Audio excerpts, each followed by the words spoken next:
బీడీ దాగోడు చర్చికి వస్తే సిగరెట్ కొట్టాడండి అనొద్దు. సిగరెట్ మానిపించు చేతనైతే.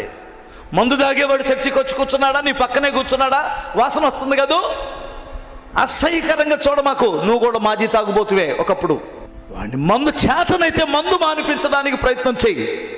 అక్రమ సంబంధంలో ఉన్నటువంటి వాడు నీ పక్కనే కూర్చున్నాడు కదూ, చూస్తేనే ఒళ్ళంతా కంపరం వస్తుంది కదూ. ఎవడ్రా ఈడు కూడా మళ్ళీ నిలబడి పైపెచ్చు హల్లెలూయా అంటున్నాడు కదా, తన్నబుద్ధి అవుతుందండి. ఈ కంతిని దాన్ని తన్నబుద్ధి అవుతుంది నాకు అంటుంటారు ఒక్కొక్కరు. చూడగానే ఊగిపోతుంటారు.